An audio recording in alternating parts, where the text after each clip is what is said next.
Human beings will do anything. Anything. I am convinced. That's why when all those beheadings started in Iraq, didn't bother me. I took it right in stride. A lot of people here were horrified. Ah, beheadings, beheadings.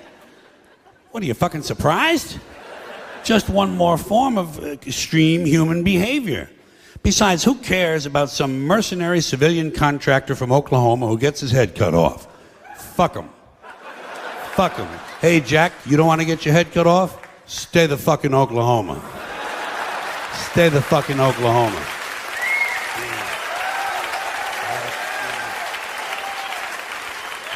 They ain't cutting off heads in Oklahoma, as far as I know.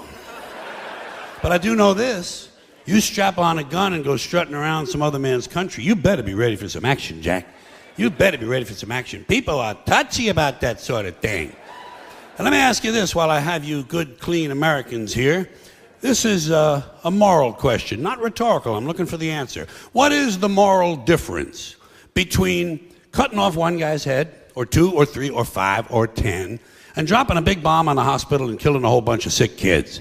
Has anybody in authority given you an explanation of the difference? I have not gotten an email on this. No one will talk to me. I haven't gotten a postcard, not a fucking instant message, nothing.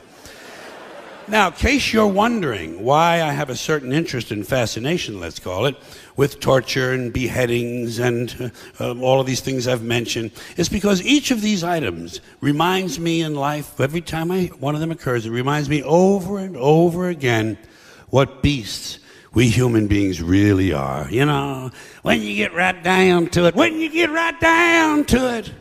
human beings are nothing more than ordinary jungle beasts, savages, no different from the Cro-Magnon people who lived 25,000 years ago in the Pleistocene forest eating grubs off of rotten logs. No different. Our DNA hasn't changed substantially in 100,000 years. We're still operating out of the lower brain, the reptilian brain, fight or flight, kill or be killed.